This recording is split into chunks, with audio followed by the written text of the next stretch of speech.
वासुदेवाय। ओम नमो भगवते पुरुषोत्तमाय। कदाचित् कालिंदी तट विपिन संगीत कवरो मुदा भीरिनारी बदन कमला स्वाद मधुपः। रमा शंभुर्ब्रह्मा मरपति गणेशार्चित पदो जगन्नाथ स्वामी नयन पथगामी भवतु मे। जगन्नाथ स्वामी नयन पथगामी भवतु मे। हे कृपामय प्राणेश्वर महाप्रभु श्री जगन्नाथ नीलाद्रिश, कृपा कर महाप्रभु। ए चर्मचक्षु को आश्रय करी ए अंतकरण मध्य को प्रवेश कर, हृदय सिंहासन रे बसी जाओ, कृतार्थ कर हे मोर आत्मपुरुष, मोर पवित्र आत्मा रे विजय कर। श्रीमद् भागवतंकर पाठ, श्रीमद् भागवतंकर तत्व आउ तथ्य आम मान जीवन को सुंदर करू, इतिकी भावना सह आपण मान को प्रणाम जणे श्रीमद् भागवत कथा को स्वागत करुची।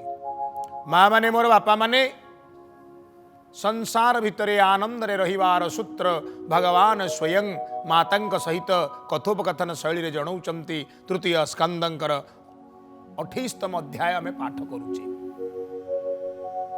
भगवान कौन कहउचंती कहले, माँ जेवंते अग्नि धूम बळे केबे न दिशे निर्मले, से रूपे विषयारे प्राणी केबे हे आत्मा को न चिन्हि। काहीकि देह ठारू आत्मा भिन्न हेले मध्य मनुष्य निजर देह को ही आत्मा बोली भावे, देह को मु मोर बोली भावे। काहीकि तार भिन्न विचार आसे ना। धरि नियंतु पिता ठारू पुत्र जात होइछि, पिता स्वयं पत्नीर गर्भरे वीर्य स्थापन करी निजे पुत्र रूप रे जन्म होइछि। यार सत्यता डीएनए टेस्ट रे प्रमाणित होउछि। ए दृष्टि विचार कले संसार रे कहार मृत्यु नहीं। स्वभाव रे भिन्न देखा जाउथिबा दुईटी व्यक्ति पिता और पुत्र मूलतः वस्तुतः डीएनए दृष्टि तो एक, सेमिति देह आउ आत्मा ए दुईटी भिन्न तत्व। ईश्वरंक सृष्टि रे देह भगवान कर निर्मित, आत्मा साक्षात रे भगवान अंश बा भगवान स्वयं, जे जेमती बुझी। उदाहरण रे बड़ सुंदर कथा आसे। जेमिति अग्नि जलिबा पूर्वरु पुड़िए धुआं हुए, धुआं भितरे अग्नि प्रकट हेई पारंती नाही। सेई भली भावरे अज्ञान रूपक धूम ज्ञान रूपक आत्मा को हमको दर्शन करई दिए ना। काष्ठरू धूम अग्नि जात, काष्ठ है बेस मूलदुआ, देह हूँ मूलदुआ। देहरे ज्ञान देहरे अज्ञान जात हुए, से काष्ठ दहई जेमंत, काष्ठ अग्नि रे ही दाह हुए। ज्ञान हेले ही देह नष्ट हुए।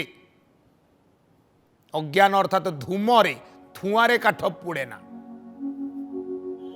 ज्ञान द्वारा देहर जो बोध अच्छी, देहर बोधटा नष्ट ही जाए। आत्मार बोध आत्मपुरुषर ज्ञान जागृत ही जाए।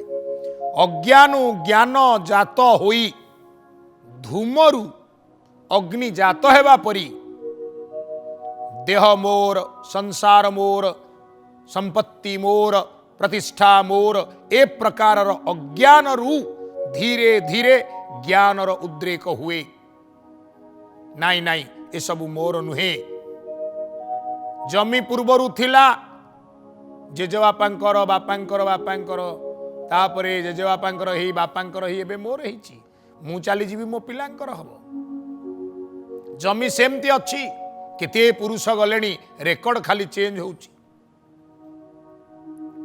ए भली धारणा जेतेबेले जन्मिब अज्ञान रु ज्ञान जात हब विषया वासना दहिब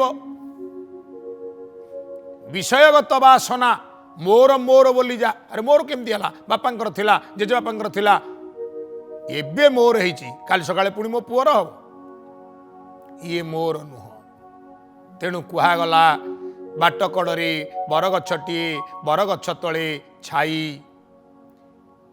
जेतेबेले जेऊ पथिक गमई टिकिए विश्राम नहीं जी आसिला जेऊ वर्णर जेऊ लिंगर जेऊ स्थानर जेऊ वेशभूषार जेऊ भाषा भाषीर खरा काटिला छाई दरकार टिकिए थका है मारिला बसिला किंतु बरगछटा को निजर बोली भाविलानी बरगछटा तार घर बा सबुदिन सेठी रहियो बोली चिंता कलानी झाड़ी जुड़ी दे शोईला उठिले पुणी झाड़ी जुड़ी गला देहरु धूली झाड़िला चलीगला ए संसार होउची बरगछ परी आमे आसीचे केवल पथिक किछि समय पई शोइबा गछ आमर नुह संसार आमर नुह उठिले देह झाड़िला परी समस्त विषय रूपक वासना को देहरु झाड़ी दियो निजकु चिन्ह आत्म पुरुष को चिन्ह भूत इंद्रिय गण जेते प्रधान पुरुष सहिते एकु अनेक रूप होई ब्रह्मांडे लीला से करोई एमंत भावे ब्रह्म ज्ञान प्राणी चिंतन्ति अनुक्षण आत्मा एक समस्त मध्य अच्छी एक केवल अनेक रूप ही से नाचुचंती जो रूप तांकु भल लगी से रूप को से धारण करिचंती पवन को जेमंत बेलून रे पुरेइले बेलून रूप टायर रे पुरेइले टायर रूप जेउठी पवन को रखिबे जो प्रकार पात्र हेइथिबो से सही प्रकार रूप धारण करे आत्मा से भली भाव विभिन्न शरीर धारण करे जो शरीर रहे से शरीर गुण को अंगीकार करी रूप को अंगीकार करी संसार रे प्रकाशमान हुए बोलिए नंदन नंदन भगवान की जय बड़ सुंदर भाव नहीं भागवत कहिले एमंत भावे सर्वभूते अन्योन्ये देखिव निरते निरत प्रतिदिन प्रति मुहूर्त सर्व घटरे समस्त भितरे भगवान को अनन्य रूप में दर्शन करिव एक से ज्योतिर्मय आत्मजोनि गुण प्रवाह भेद घेनी ज्योति स्वरूप भगवान से आत्मजोनि अर्थात निजे निजे को जात कला वाला आभासे यथा भिन्ने भिन्ने आधारो भेदे अग्निजेन्हे जेड़े मोटा काठ सरू काठ जेमती घी पड़ो जेमिति तैल दिहब अग्नि से रकम हम किंतु अग्निर धर्म ऊर्ध्व को जीव सेमिति भगवत स्वयं आत्मपुरुषर धर्म को ग्रहण करिचंती सर्वत्र समस्त भितर निवास करिचंती किंतु तार शरीर आकार अनुजाई तार शरीर रूप गंध छंद गुण अनुजाई आमको लगुच सेठी रूप अलग प्रकार लीला अलग प्रकार खेल अलग प्रकार होउची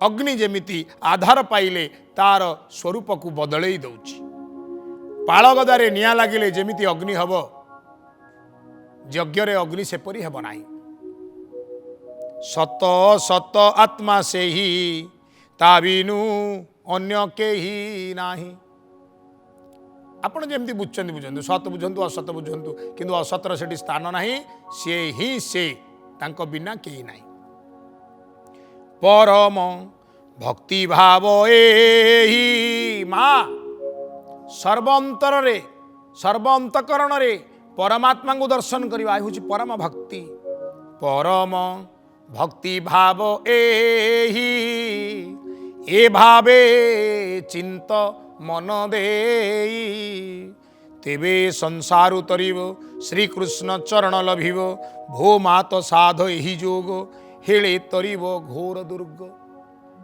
एही बळी कही भगवान कर मुख निस्तृत वाणी द्वारा तृतीय स्कंदंकर 28तम अध्याय एठी विश्राम नेले।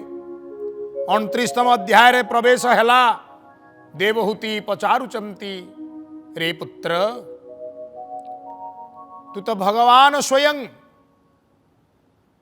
तते कौन अछपा अच्छी अजणा अच्छी अनेक ज्ञानर कथा अनेक तत्वर कथा मते तू कहूचु मु माइपी लोक मूर्ख लोक सहजरे बुझी पारुनी रे बापा आउ टिके मनरे संशय अछि पचारुछि।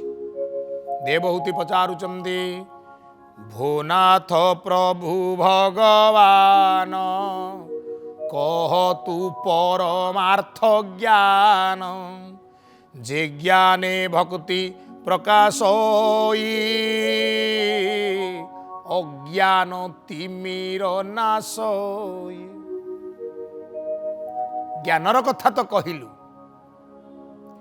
सर्व अंतकरण रे भगवान निवास करंती निर्लिप्त रही निष्काम चित्तरे जोग साधन करने कथा कहिलु निर्विषय हुई संसार रे आनंद पाइबा कथा कहिलु सब ज्ञानर कथा। ए बापा टिके परमार्थिक भक्तिर कथा कह ज्ञानरु जो भक्तिर उदय हब से उदय कथा मते टिके कह। महत्व आदि जे प्रमाण प्रकृति पुरुष लक्षण यथा सांख्य अछ कही तो भक्ति मार्ग को चिन्हाई विस्तारी कह प्रभु मोते संशय न रहु मो चित्ते। ये जो सांख्य जोगर अवलंबन रे प्रकृति पुरुषर कथा आसिला ये प्रकृति पुरुषर कथा को चर्चा करी करी भक्ति मार्गर कथा टिके मते कह। जहा भजिले प्राणी प्राण विरक्ते भजे नारायण। विरक्त शब्दर ओडिया रे अर्थ आमे करिचे विरक्त हो जावा रागी जावा किंतु एठी विरक्तर अर्थ होची वैराग्य। जहा सुनिले जहा बुझिले वैराग्य आसे जीव नारायण को भजे। जीवर जन्म मृत्यु दुई ए लोक मानंकर होई ताहा कहिबा महाबाहु काल स्वरूप आदि केहू। काल स्वरूप जे ईश्वर समस्त आत्मा रे गोचर महाप्रभाव ही जाहार जा भये पुण्य करे नर से कथा निर्णय करिण कहिबा हेउ नारायण। हे पुत्र मोर हे नररूपी नारायण मते कहिबा हुओ पुणी संसार मोह अंधकारे देहाभिमानी जे ते नरे निद्रित होई जे अछंती अज्ञाने किछि न जानंती। मु तो ए संसार को देखुची ए संसार भितरे जिते लोक अछंती माया मोहरे पड़िचंती लागुची जेमिति सेमाने अज्ञान को साथी करी नहीं जाइचंती सोई पड़िचंती। तो ज्ञान देई नरहरि विनाश अज्ञान तिमिरी। अज्ञान रूपक अंधकार को हे मोर पुत्र दूर कर दूर कर दूर कर तुमर ज्ञान प्रदान। हे मोर पुत्र विनाश कर तुमर ज्ञान प्रदान करी। बोलिए नंदनंदन भगवान की जय। मैत्रेय उवाच शुण विदुर मन देई माता वचने भावग्राही कहंती अमृत वचन जिणे संतोष माता मन। मैत्रेय महामुनि कहिले हे भक्त श्रेष्ठ विदुर मातांकर प्रश्न मते परमार्थिक ज्ञान दिय। संसार भितरे सोई जाइथिबा मनीष भल मंद किछि जानु नहीं सेही न्याय रे केही परमार्थिक ज्ञान प्रति आकृष्ट होउनांती अज्ञान रूपक ज्ञान रे समस्ते धुरीण समस्ते शोई जाइछन्ति तांकु टिके चेता दियो तांकु टिके जागृत कराओ तांकु टिके ज्ञान दियो परमार्थिक ज्ञान जो ज्ञान रु अंतकरण रे भक्ति हबो। श्री भगवान वाच सुण जननी स्थिर मने जे ज्ञान भक्तिर लक्षणे। भारी आनंदर कथा ये ज्ञान भक्तिर लक्षण बहु प्रकारे भक्ति जोग ज्ञानी साधंती मोक्ष मार्ग। भक्तिर मार्ग अनेक प्रकार मा ज्ञानी माने भक्तिर मार्ग को साधन करी मोक्ष पाती। ज्ञान अंतकरण रे भक्ति सृष्टि करे। स्वभाव गुणे युक्त होई नाना संकल्प मने ध्याई।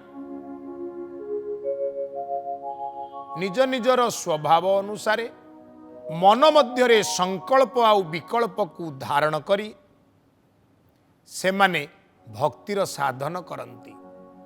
गुण प्रवाह तीन प्रकार सात्विक राजसिक तामसिक। सात्विक राजस तामस गुण प्रवाहे जे प्रकाश दंभ मत्सर भाव बही प्राणी हिंसारे युक्त हुई। सत्व गुण रजगुण तम गुण ए तीन गुणर प्रकाश अनुसारे आमे जानिचे भक्ति नवधा 9 प्रकार। ये 9 प्रकार भक्ति सत्वरे 9 प्रकार रजगुण रे 9 प्रकार तम गुण रे 9 प्रकार 9 3 है 27 प्रकार। श्रवण कीर्तन विष्णु स्मरण पाद सेवन अर्चन वंदन दास्य सख्य आत्मनिवेदन ये 9 प्रकार 3 गुण अनुसारे सबुथिरे भिन्न भिन्न प्रकार अछंती। 9 3 27 प्रकार भक्तिर विभाग। तम गुणर कथा कुहागला दंभ मत्सर प्राणी हिंसा भेद बुद्धि इत्यादि। ए भावे मते जे भजई तामस भक्ति ताकू कही। आगामी अध्याय रे ए विषय रे आउरी गभीर आलोचना करिबा। तामसी लोक भक्ति करि परियो। मदशाला रे मद बिकुची मन प्रभु पाखर लगी। चमड़ा टैनिंग करुची चमड़ा को एसिड रे पकई फुटौची घसिकी जोता तैयारी करुची किंतु मोचीराम मन लगेची भगवान कठारे। पुणी एमतिया लोक भी अछंती दंभरे भगवान को नारे मिछ कथा कही दउचंती। दंभरे जेमिति भगवानंकर मथारे कौन केश अच्छी कौन पंडाए मते फूल देइच से कौन केश बाहरला। पंडाटी ता वृत्ति बंचेया पई फूलटी मालुणी को देई देइथला पुणी ताठू नहीं आई गजपति की दब दंभरे कहीदेला। हाँ जिनिसटा जिते महाप्रभु मथानरू आईची जदि से केशुटे बाहरी ताले केशटा महाप्रभुंर हम ना कार हम। तेणु महाप्रभु मथारे केश अच्छी आज्ञा आपण देखी थे। गजपति कहले केड़े डाहा मिचुआटा कि अरे दारू दिह दिहेरे केश कौटू आसो काली देखू ना तो मुंडुटा कांधुरु अलग हो दौड़ी आईला मुंडिया टीए माइला कहला महाप्रभु आज जी सेवा देली देली आ काली की दे पारिबी नहीं। आ तो नार तो मिछ कहीदेली एटे दंभेरे कहीदेली जे तो दिहेरे चुट्टी अच्छी केश अच्छी रखिले रखिबू मारले मारिबू आ काल तो बंची नते भी हौ आज शेष सेवा प्रणाम कले आइला घरे आसिक कांदिला। स्त्री कहला कौन है ना गजपति पचारे चुट्टीटा मालुणीर मुझे कौन कही था नहीं मथा मनटा दे ताठू नहीं आसिक पुणी गजपति की देली मारी पकई था छानिया कहीदेली महाप्रभु मथारे केश अच्छी सतरे कौन केश अच्छी महाप्रभु कही आसी आज शेष सेवा तो सांगे भी मोर आज शेष देखा लो आउ काली की नथिबी। स्त्री कहला कहीं विकल होच कहीं व्यस्त होच रखे हरि मारे किए मारे हरि रखे किए जो महाप्रभुंकर तमें सेवक जो महाप्रभु ना मिछ कह अरे से महाप्रभु को धर।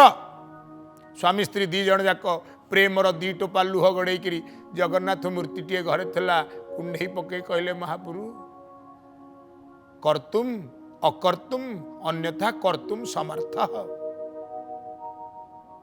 तुम्हें चाहिए करिपार चाहिए न करिपार किस बा न होई पारे एही महिरे आपण चाहिए महाप्रभु हे। ये कौ एक अपूर्व कथा जदि बंचई रखिब ताहले सिना तुमर गुण रहिबो। दी जन जाक आउ खाइलेनी पीलेनी रंधा बढ़ा किछि नाही लंब ही महाप्रभु पाद तले सेमती राति सारा पड़ी रहिले। सकाळु सेवा तो अच्छी जीवाक तो पड़िबो गजपति जगिछि हैं जेमती सकाळ गजपति थाट पटुआर धरिक आइले ये जाइछि देउल फिटेई तांकर सेवा करी आळती उठेइचंती। गजपति दंभरे बुली गले जगन्नाथ महाप्रभु पछपट देखला बेलू लंब लंब केश झुलीछि कहले अरे हे ये राति अधरे कईथ अठाणी महाप्रभु मथारे केश पुଳାଏ उठाणी लगे केड़े अधर्मी गुड़ाक टिपरे गुड़े केश भिड़ी देले जे झर झर रक्त रक्त सिंहासन उपरे पड़ीगला रत्न सिंहासन रक्त चारिआडे हलापाला हो गला कथाटा खेलीगला चारिआडे दारु ब्रह्मंकर शरीर रे केश उईची। तेणु महाप्रभु भक्ति रे कौन न करि पारंती तामसी भक्ति दंभरे गर्वरे अभिमान रे अहंकार रे भी भक्त जहाँ कही दिए प्रभु ताको ग्रहण कर नियंती। ये प्रसंग भारी रोचक और सुंदर प्रसंग आशा करी आपण माने याकू आहुरी मन दे शुणिबे अधम प्रभु आदेश रे प्रार्थना करिवो प्रभु हे आउ टिके भल शब्द दियो आउ टिके सहज कथा दियो जहा फल रे आमे समस्ते आपणकर गुण गारिमा को आउरी सहजरे बुझी पारिबो। समय आज पाई सरीची भेट हेबी आउ गोटे अध्याय रे सेतबेले जाए आपणकर पाद तले बार बार प्रणाम महाप्रभु श्रोता बंधु मानकु शंखरे पुरई चक्र आढुआल करी घंट घोड़े रखिताओ। ओं नमो भगवते वासुदेवाय।